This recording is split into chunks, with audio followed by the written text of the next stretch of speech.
Let's go. Turn up the volume. From the basement of the Empire State. This is the Basement Surge. 3, 2,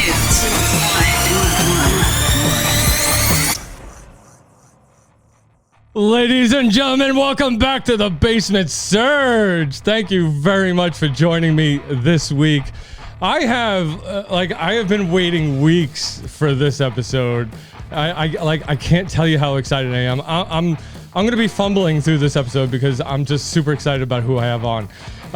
But before we get into that, do me a favor. If you're listening over on a podcast listening app, or if you're watching over on YouTube, hit that subscribe button, hit a follow button, hit a plus button, give me a thumbs up, hit whatever button you got to hit to make sure you get notified of fresh episodes of the Basement Surge. All right. I'm going to do this. Bass. Now, hear this. The wait is over. WHCC, Newark, New York City. Commercial free.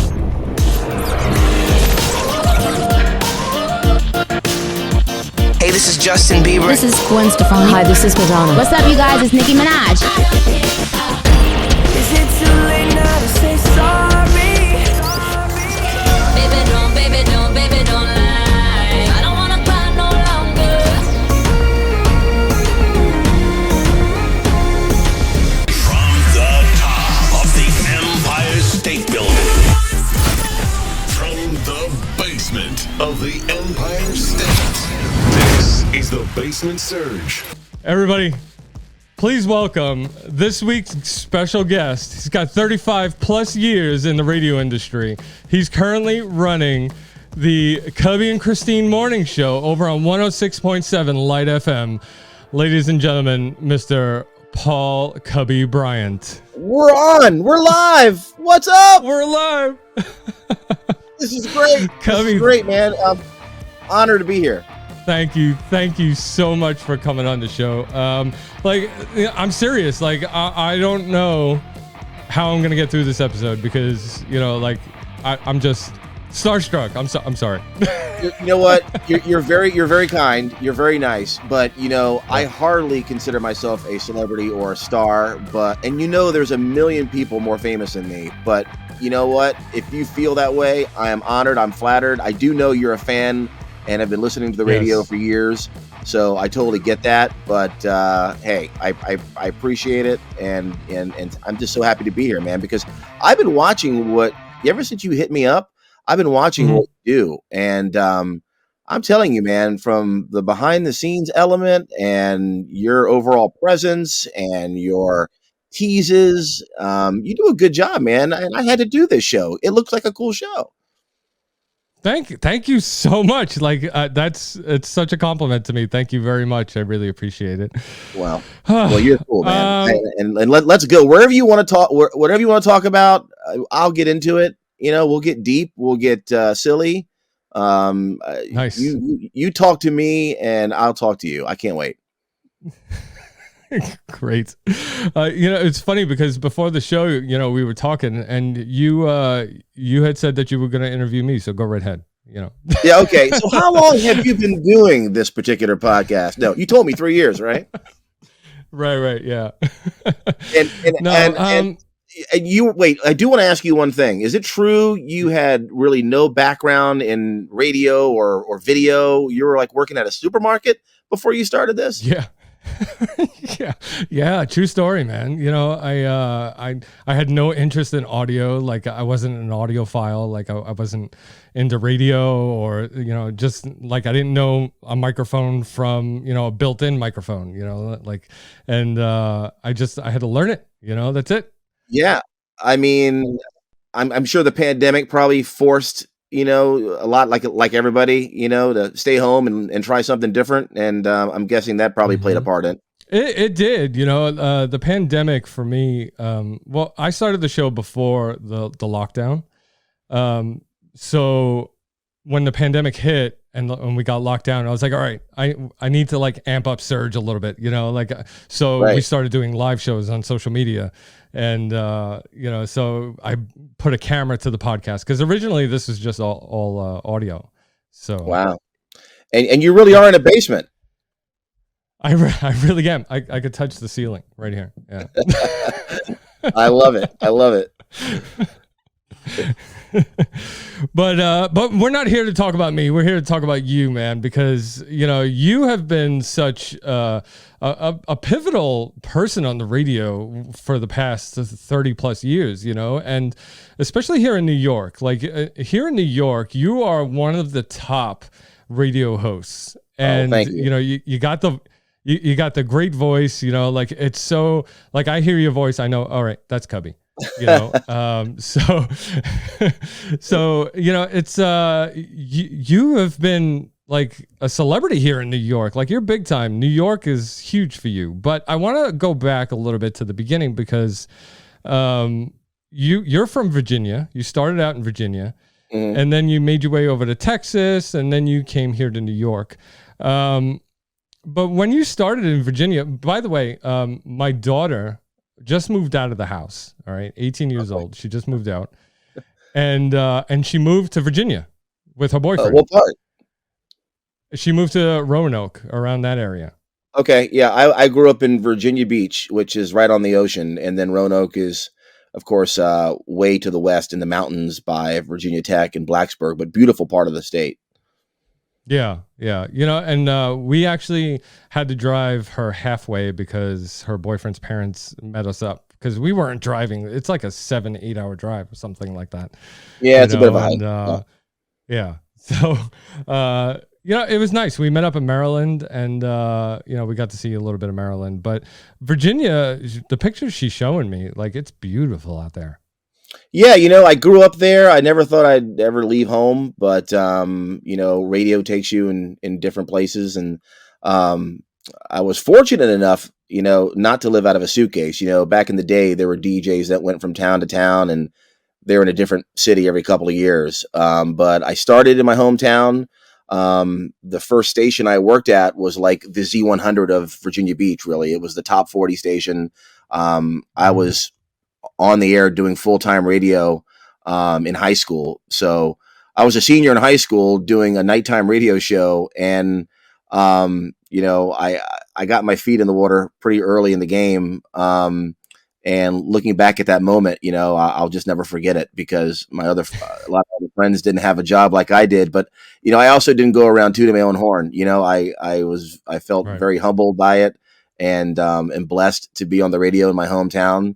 But then Houston, Texas heard me, and I just graduated high school, and the timing could not have been more perfect because I really didn't have a college plan. I had K grades, but they could have been better. And my plan was to go to like a community college maybe for a year, then maybe to a major university like Virginia Tech. A lot of my family went there. I wanted to go there.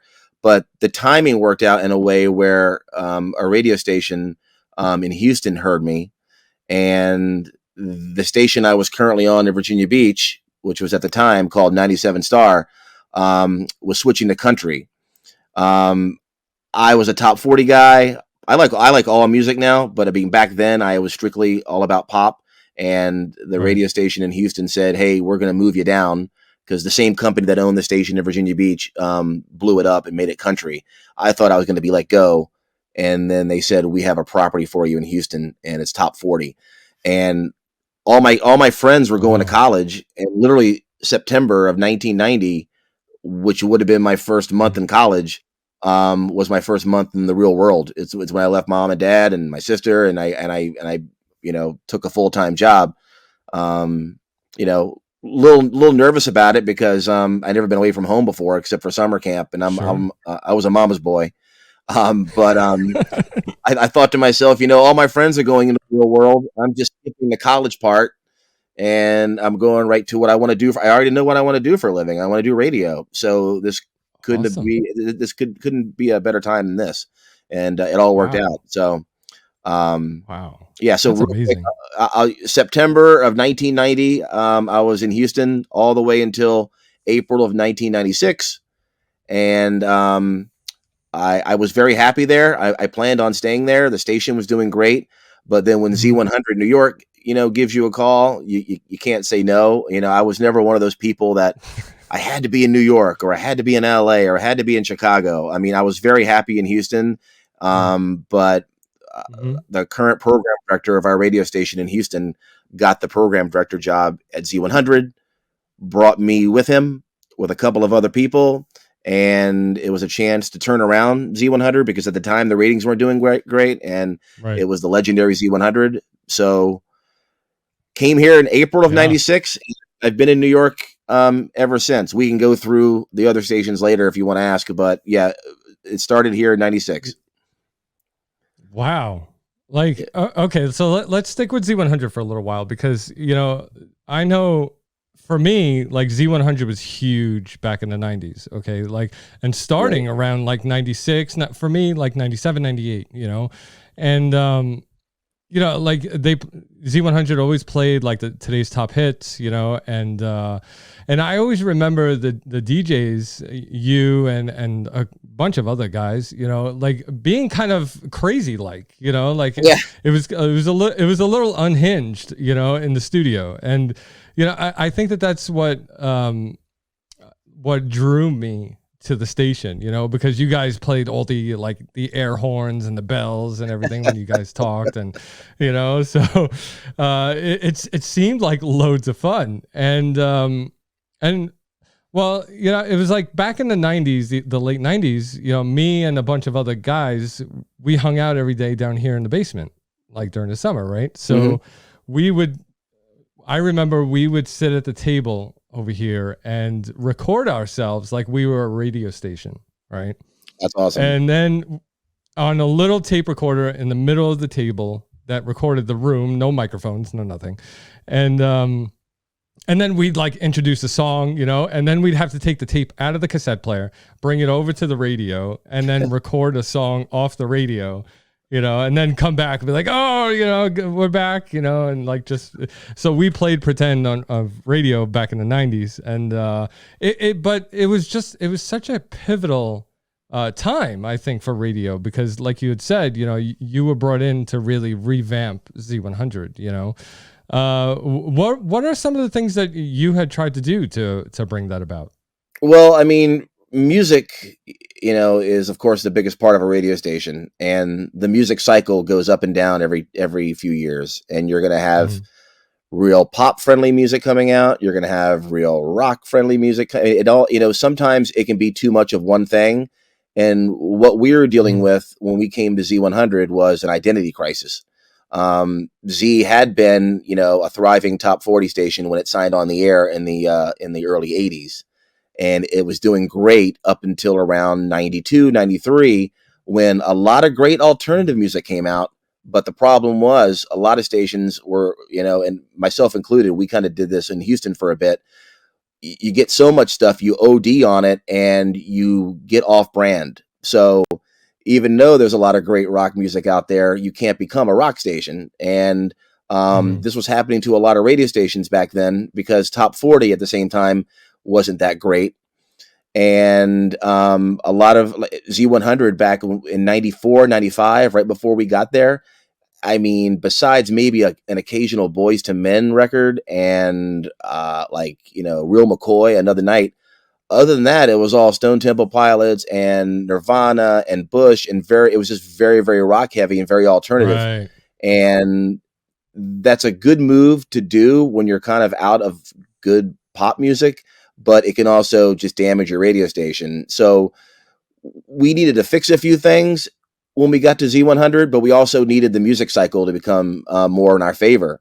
And fortunately, that's what happened. It was the perfect storm. When we got to New York, we had to put some brains behind it, but we also had the luxury of having the Backstreet Boys and Hanson and Spice Girls. Like, we needed pure pop, fun music to come along, mixed in with, all the other varieties of music, but we couldn't be just all rock, it had to be pure pop and top 40. And that's kind of what came back around in our favor. And you add the radio personalities mixed in with that, and you have a bit of a comeback. But a lot of people were doubting us. I had some friends tell me that are in the business. They're like, this is going to sound harsh. I know it's Z100, but I wouldn't go because I think that it's dead. I think there's no way to turn it around. But I knew me and Tom Pullman, who is now the bigwig at iHeart, when we came in, along with a girl named Sharon Daster. I knew that if we said no and didn't try, it'd be the dumbest move ever. So why not try to turn around Z100? And also in '96, 1035 KTU had just signed back on the air, and they were on fire because they were playing just fun, happy, pure pop, and we had our work cut out. We had our work cut out for us because they were on fire. We weren't family yet. Now we're family. Now we're owned by the same company, but it was, right. When I got here, we were the Z100 was the Yankees and they were the Red Sox. Like they were our rivals. We had to beat them up, and it took some time, but we eventually took them down too. Right. So when you got to Z100, you became the afternoon drive host and the music director? Correct. Yeah, they brought me in. I was doing the same role in Houston. I was a music director, and I actually came in and did nights for about 5 months, and which was like 7 to midnight, I believe, or it might have been 6 to 10. I did that for about 5 months, and when I was doing that, they didn't have a new afternoon person. And then after a few months went by, our general manager was like, just put Cubby on in the afternoon, and we'll find a new night person. So then after a few months at Z, I was doing afternoons, because Elvis Duran, he was doing the afternoon show before me, and we moved him to the morning show, which, Right. think about that. It was Elvis and Elliot back then, but overall Elvis Duran in the morning show has been on the air since 1996. And it's incredible how long they've been kicking butt. But my first day on the radio, he was the morning guy and I was doing nights, and then eventually I did afternoons. Yeah, because Elvis used to be called the Z Morning Zoo, right? Yeah, it was always the Z Morning Zoo, but we dropped the whole zoo thing because, we thought it sounded a little dated and a little wacky. So it became Elvis and Elliot. Actually, I think it was Elvis, Elliot, and the Z Morning Zoo. But they tried to phase out the word zoo. I know that, but it was Elvis and Elliot for a while. Then Elliot went to Washington, D.C., where he's still there at DC 101, Howard Stern's old station. Okay. And then Elvis took over as like the main host. So it sounded like a big risk, you leaving Texas to go to Z100 to come to New York, and I mean, it was because I was on a great radio station. It was called 104 KRBE, and we were thriving, and I was happy. Houston was a great town. I loved it there. It felt like it's kind of where I became an adult. So, and the radio station was even telling me, hey, stick around. Eventually we'll make you the program director. And, the general manager was saying all the right things. I was happy. But again, it came back to, this is New York.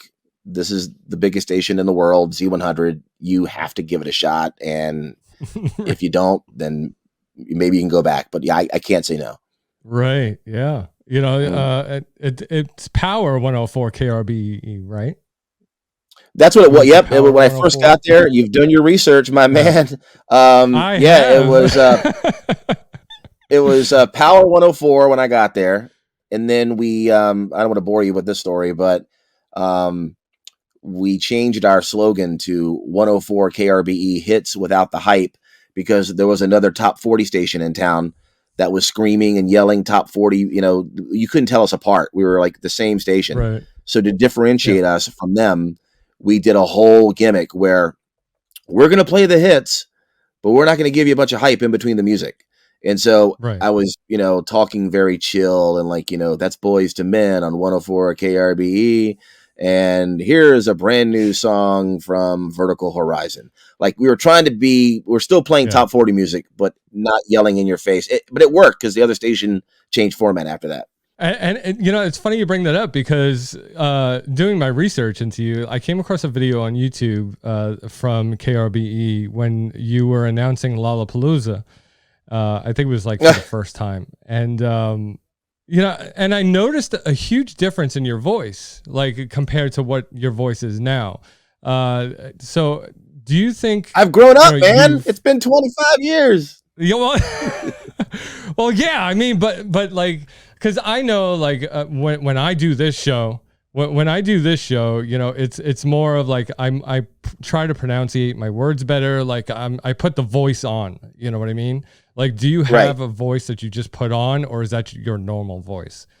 I mean, this is my normal voice. If anything, the older tapes of me, I heard one recently myself, like in the mid '90s. I could tell I wasn't comfortable. Like we talked over a lot of open air back then. We call it dead air, you know, when you're talking with no music behind you. And that was new to me back then. So when I was a baby DJ, talking without music behind me, it felt like I was naked. And I remember feeling very uncomfortable, and I would talk a little, probably faster than I really needed to. But, you know, over the years, I've become much more comfortable. And, you know, I guess my voice does. Well, it does sound different, but I think I've been talking longer now, and now I do sound more manly. But I'm 52. I think back then, I sounded like I was 52, even when I was like 19 or 20. I try to put it on more though. Well, that's the thing, is that now it's not that you sound more manly. It's just that you're more confident. You know what I mean? You're more confident in what you're doing. And you're right. I think I probably am. I mean, I've always been you know, I don't know what you know about me, but I don't have an ego. I'm always, I have kind of an insecurity with me. I mean, maybe that is why sometimes, like, you know, even when you contacted me, you're like, I'm so pumped. I want to talk to you. I'm like, really? Like, is he effing with me? Like, is he just trying to, like, you know, does he really hate me? He's trying to get me on the show, and he's going to, you know, I don't know. I'm just so like, I have confidence, but I'm also a little insecure in spots. And I think that, that keeps me kind of grounded. Well, you know, Cubby, I think that that's a really good trait to have. Okay. Because that your head didn't get big with the amount of celebrity that you've acquired over the past 35 years. But thank you. Like, it was a huge risk for you to go over to Z100, leave where you were comfortable back in Texas. After Z100, you took another risk. You went and did a show with Whoopi Goldberg over on KTU. Yeah. So, I mean, another. I don't want to steal. If you have a follow-up question, you can chop this out. You have a question after that? No, I was going to say, talk a little bit towards that. I mean, it's funny because, you know, when I get guys like you on the show where, you know, you host your own show, you know, you guys have a tendency to, like, you know, just take the show over, and that's great. Go right ahead. I know. I mean, hey, I know when I interview people, I love it when they talk a lot, but, yeah. So the same situation kind of happened where I was very happy at Z100. And at that time, KTU was now our sister station. And, you know, ultimately, I'd love to be a morning guy. That was kind of in the back of my mind, but I knew it wouldn't happen at Z100. Elvis Duran wasn't going to go anywhere. So Tom Pullman, again, and a couple of other people hit me up and said, hey, you're more than welcome to stay at Z100 all you want, but we have an opportunity for you we think could be a good fit. You want to be a morning guy one day? Well, they're putting together a radio show with Whoopi Goldberg. It would be based out of KTU, but it would be national. And we think you'd be a good fit for it. I did a quick fake radio show with Whoopi. We got in a studio together. We clicked. And she says, you know, I want you. And I was flattered. So we started this little morning show in July of 2006. And it never really... You know, I thought it had potential, but there were a lot of cooks in the kitchen, and we really never got our traction. And that show lasted about 2 years, and then it worked out for everybody because Whoopi got a full-time job at The View, and then I ended up taking. I took up. I took now the hosting job at KTU in 2008. So it was 2 years with Whoopi. and then KTU. Well, KTU was Whoopi, but then '08 was when no Whoopi, and it was just Cubby and Cindy in the morning. And then after that, it was Carolina, and then I went to Lite FM. So. No, I listened to the episode, to one of the shows of you and Whoopi, and it seemed like you guys got along great. You guys had great chemistry, and she was really good at doing the show. Yeah, I mean, look, she had never done radio before, and I think she realized that it's harder than you think. Even though she did get really good, and we were definitely clicking, that's for sure. But a lot of people don't realize how you can't just put on headphones and talk in a microphone. You have to have an idea where you're going every time that microphone opens. You have to have a beginning, a middle, and the end, and you kind of just have to have, and I was learning things from her, and she was learning things from me. So I mean, heck, she's got a Grammy, an Oscar, and a Tony, an Emmy. So she's doing something right too. But again, it all worked out in the end. She's been at The View ever since, and then I've been, doing morning radio ever since. I mean, it was because of her I've been in morning radio ever since 2006. Well, it's good because, like you said, had you stayed at Z100, you never would have got the morning spot, because I think, right. I think he's still there, Yeah.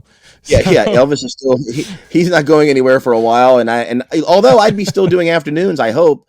And that wasn't a bad shift either. Right. Mornings is hard, obviously, with the hours, but now that I have two kids, I love the fact I'm home by 11 a.m., get a couple hours to chill, and then they come home from daycare. And, as far as a family life goes, I'm tired, but you get more time with the kids for sure. Yeah. Yeah. I mean, I know what that's like too, because, I try to work in the morning, and I'm basically available to pick the kids up from school. I do all the dad stuff, and it's great, but you went on to doing KTU as a morning guy, and then you went over to 106.7. Yeah. It's funny. I'm literally growing with our audience. So if you think about it, right. Z100 is a very younger focused radio station. You have teenagers, but you also have 18 to 34 year olds. It's kind of your bread and butter, 18 to 34 year olds. Then after that, you kind of go 30 to 44 years old. And that's where the KTU audience is. So that's where I was for 10 years. Then the morning guy at 106.7 Lite FM, he left abruptly on his own, and they hit me up and they were like, we think you'd be a good fit. The audience at 106.7 Lite FM is kind of the audience that you were talking to in 1998 when you were at Z100, because we're playing Natalie Imbruglia Torn. We're playing Cardigans, Loveful. We're playing, a lot of the music that I played when it was brand new. And it was a no-brainer to me. And then I got a chance to be reunited with Christine Nagy. Christine and I worked together at Z, never on the same show because she was with the morning show, but obviously every day in the hallway we saw each other. I knew her quite well. So yeah, I got to be hooked up with Christine again, who I've always just admired, and she's so good on the radio. And producer Jamie, who I didn't really know, but I know you might have her on the show one day, but our producer Jamie is amazing. And she actually, if you end up talking to her one day, you'll have a great interview with her. She got her bug for radio when she won Hanson tickets from me back in 1997. So the producer of our morning show was like a hardcore Hanson fan, winning on radio stations, and now she's producing the #1 morning show. So she's great. Nice. Well, I am sitting down with producer Jamie in about 2 weeks. She's coming on the Basement Surge. Yeah. She never has a bad story. You can, she has some of the best dating stories. She has dated some freaks. I mean, she brings great things to our radio show, man. It is funny. It is very funny. That's awesome. Well, it's funny because she was telling me I was going to have a great time recording with you today. Well, are you having fun? Oh, are you enjoying doing this though? Be honest. I'm having a blast. Having fun? Oh, I'm over here sweating, okay, because like I'm over it. I'm excited, man. Don't worry about it. Did anybody has anybody ever told you? Has anybody ever told you because of your hat? It's basement surge, but they think it's BS, like bullshit. Well, that's the point. That's my marketing. Okay. So your goal is for people to go, what's the bullshit on your hat? Yeah, right. So, we come on the show, because the Basement Surge is about anything and everything that, I want to talk about, so we're just going to come on the show. We're going to BS a little bit, and that's about it, so it's not really a niche down show. Yeah, it works. So, but speaking of Christine, Christine had recently won a Gracie Award. Can you talk a little bit about that and what that's about? For those that don't know what a Gracie is, it is like the equivalent of like, an Emmy or a Grammy in radio for women in media. There's a lot of powerful and talented women in our business, TV, radio, everywhere. And she got acknowledged from her radio work. And won a Gracie. It's her second one. So it's a big deal. It really is a big deal. And I'm so happy for her because Christine works her butt off and she lives and breathes radio like Jamie and I do, and loves to come in every day, even though it's early. And she just has a good work ethic, and she's fun to be around. And it makes for a great show. I really think that's one of the reasons our show does so well, because all three of us like each other. And, when the show's over, we're texting all day. And, it's a good situation I'm in. And Christine really, really, like, she'll never let you fall. We have a thing in radio where, we're not always having our best day on the air, but the days I might be dragging, she's there for me, or the day that she's dragging, I'm there for her. But, she definitely is my radio wife for sure. 100%. It's hard to go from working with a co-host to, like, let's say, doing a solo show, like it would be very difficult for you to go to do the Cubby and Christine morning show, by yourself. I think because, there's something about having a great co-host to bounce stuff off of, it's the chemistry, it's the conversations, it's great stuff. Yeah. A buddy of mine in radio who was also a producer, his name is Mike. He told me a long time ago, when you're on the air with a co-host, you're playing ping pong kind of, or volleyball. You're saying something, they're hitting back. You're saying something, and you want that good, that good rhythm when you're playing. Like I don't really play tennis, but we've all played at least ping pong once in our life. That rhythm you feel when it's going perfect, and you keep it going, keep it going, keep it going. That's what you want, kind of, with a good co-host. You don't want the ball to just don't. So that I always think of that analogy. You want to just play ball and keep it going back and forth, back and forth. Awesome. Well, I hope one day to get her on the show, to get Christine on the show, because I think that'd be a good conversation. You're using me to get to my girls. But, you're using me to get to my girls. I understand. No, it just happened, like it just happened that way, Cubby. I'm sorry. Jamie, I know she I'll liked the reel that I had made for the trailer. Yeah. Oh, awesome. Oh yeah. Okay, no, great. You can be my publicist. No, back to your reel you made. I no joke. Mm-hmm. I came into work today, and Jamie was like, what do you got going on after the show? And I said, I'm doing the Basement Surge. Got the podcast with this new friend of mine here. He's like, yeah, he hit me up too. Mm-hmm. Is he legit? And I said, I mean, I think he is. I mean, he does some good work. I don't think he'd be just effing with us, with a sizzle reel like this. And then she was like, yeah, I saw that. That was really, really good. And the whole from the, basement of the Empire State. I mean, and so, yeah, you were getting props from Jamie. She thought you did some good stuff. In fact, I don't know why you don't have more people following you. You need more followers. That's what I'm saying. I don't know what's wrong, but Cubby, I'm just gonna plant the seed right now, and just say I think Cubby and Christine and John in the morning sound pretty good. That's all I'm gonna say. I'll throw it in there. CC and J. I like it. There you go. Yeah. No, seriously, man. You at least need to come up for a tour one day. We'll give you a little tour. Oh, absolutely. I will hold you to that. So yeah, man. But it was funny because, I was doing my research into you and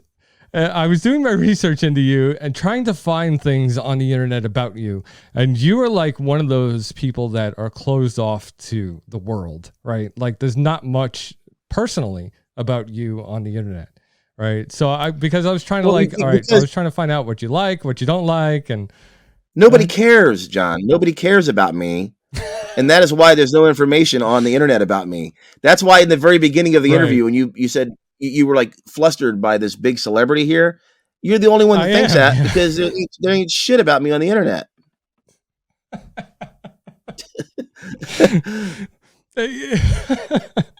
All right, I'll tell you. It got me thinking that I'm like, I can't find this guy like on interviews. He doesn't do shows, and I'm like, all right, well, he's doing the Basement Surge. Like that must mean like he really likes my stuff, and like he's very picky about what he does. And like I was just like, I'm like blowing it up, to a point where why doesn't this guy do interviews? I want to find stuff out about him, but he's coming on Surge. Like what the? I was getting very paranoid. So, well, I've done a lot. I've done a lot of print. I've done a lot of print interviews before. Not a lot of video though. Not a lot of video. I was part of a podcast that had production like you almost. It was called the Pop Culture Show, and that was done with a friend of mine in Atlanta. His name is Steve Barnes. After my second kid came, I didn't have time to do it anymore, so I stopped doing it. But I used to do this stuff every week. We get on our, get our link, hook up. You'd be there. I'd be here. So yeah, I kind of enjoy doing this. I don't have the time anymore, but again, you're right.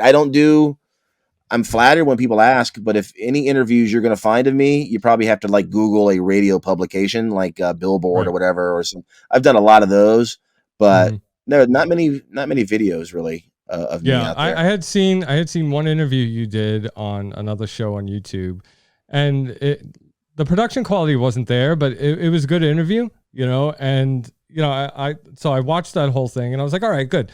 And then I found the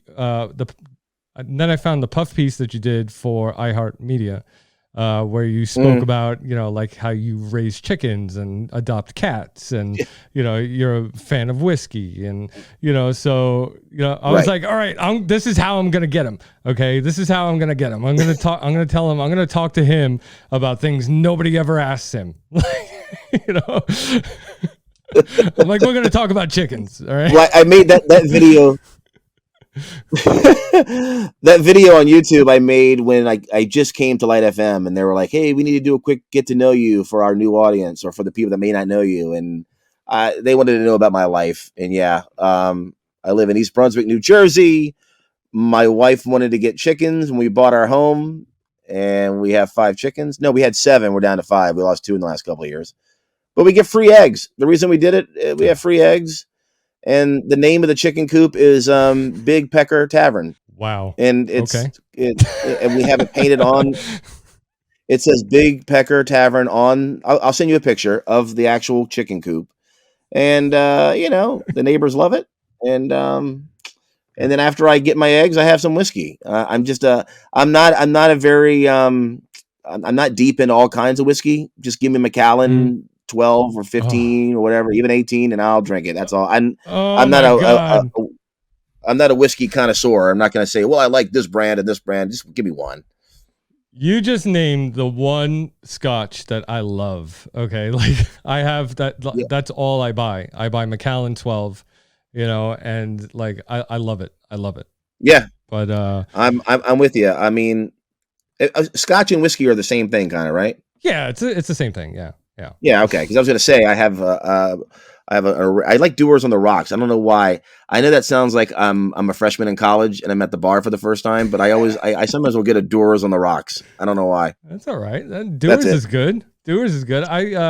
When I started first getting into scotches, I bought literally every single kind of scotch bottle just to try them out, and I went one by one. I didn't buy them all at once. Don't worry, I'm not an alcoholic. But I bought them one by one, and I just found Macallan, and I'm like, oh, I love Macallan. Smooth, it doesn't burn, going down. It's good. It's good. Mm-hmm. Do you know what my wife and I do every day at 5 p.m.? Mm-hmm. We do a shot of Jagermeister. You never had Jagermeister? Oh yeah. What? It tastes like Big Red, right? That's you're thinking of Fireball for Big Red, but Jagermeister is more of a licorice smell. But long story short, my wife lived in Germany for 10 years, and when we were dating, I said she asked me the one drink I would never drink again.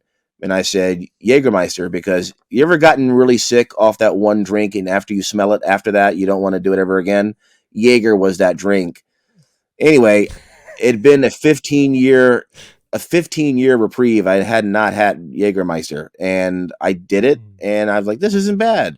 Ended up buying a Jagermeister shot machine, and every day we kick off happy hour at 5 p.m. with a shot of Jaeger. I usually do more than one as the night goes on, but it's minus 8 degrees. Whoop!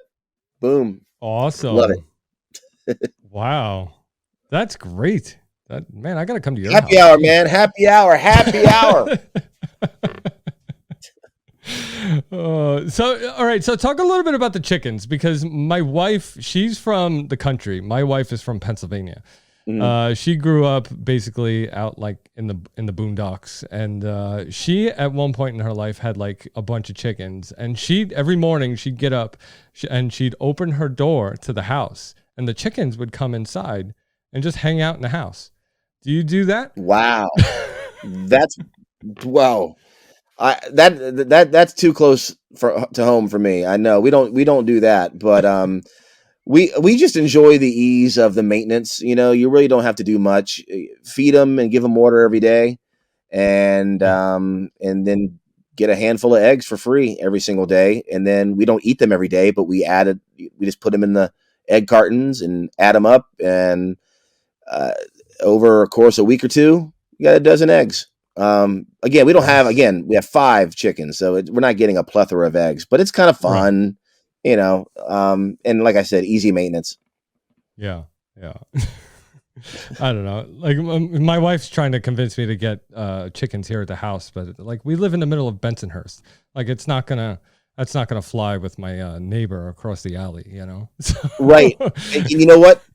Technically, I don't think we're supposed to have them in our neighborhood, but we only have one neighbor, and the neighbor's like, I don't care, and unless they're kind of making a bunch of noise. I don't worry about it. Every now and then they're like really loud, but no one's ever said anything to us. But yeah, you're right. Brooklyn, it might stand out. Yeah. Cubby, on the radio, who is your ultimate interview? Okay. Like who's your ultimate interview? Who haven't you sat down with yet to talk to? There's so many people that are really good people. I mean, I've had a lot of bad interviews like we've all had, but, there's for example, Kelly Clarkson, maybe it's because she's fresh in my mind because she came up to the station last week, but she has not changed a bit. She is about as chill as you can imagine. Legit, like a good person, will take her time with you, will never rush to get out of there. She's always been on one of my favorite lists. Rihanna was always cool. I mean, I haven't interviewed her in a long time, but she's great. Ed Sheeran couldn't be nicer. I mean, this is the kind of guy that will take your phone and then do a selfie with you. He doesn't care if you want to do it 10 or 12 times. He's just very patient. That's amazing. Christina Aguilera, people always ask the toughest interview. I always had difficult times with Christina Aguilera. Now we're talking 15 years since I've ever interviewed her, but she was always a little bit of a tough one.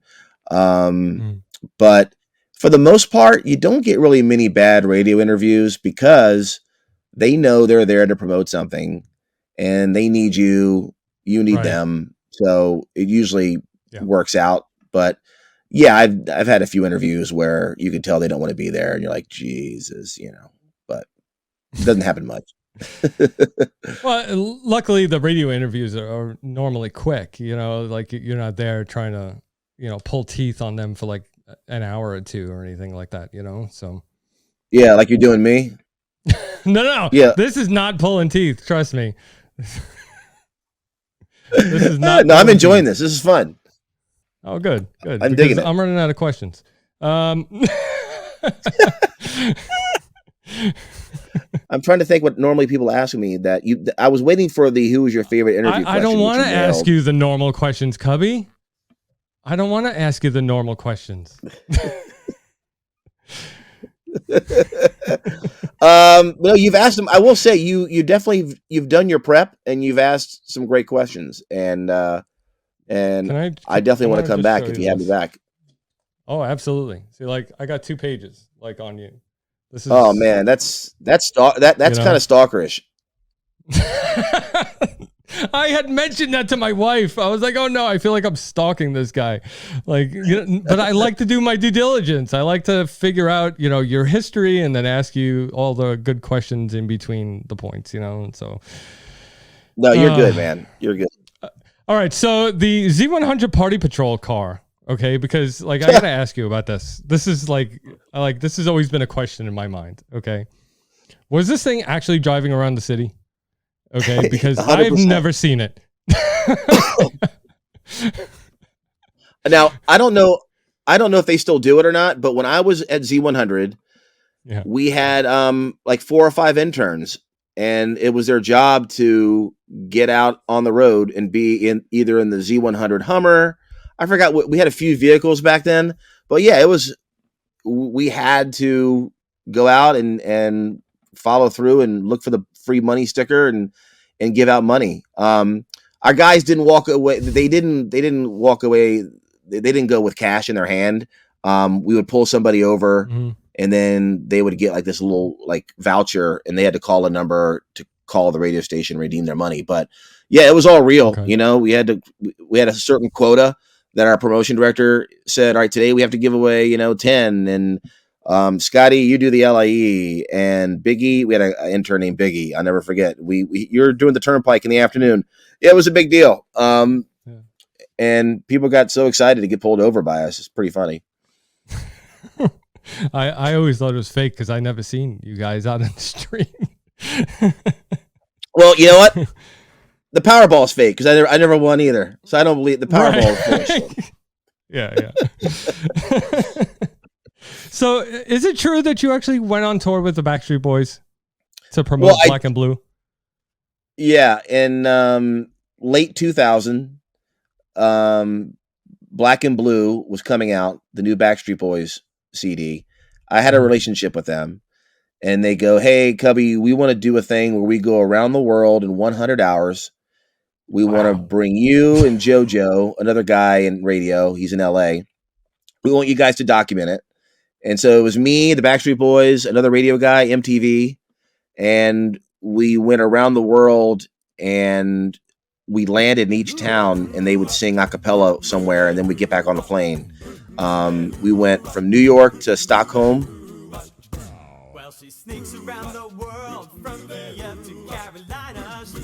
And then Stockholm to Tokyo.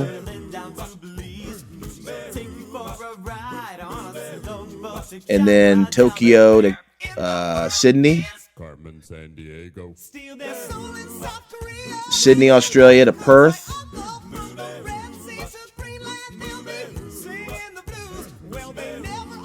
Perth to Cape Town, South Africa.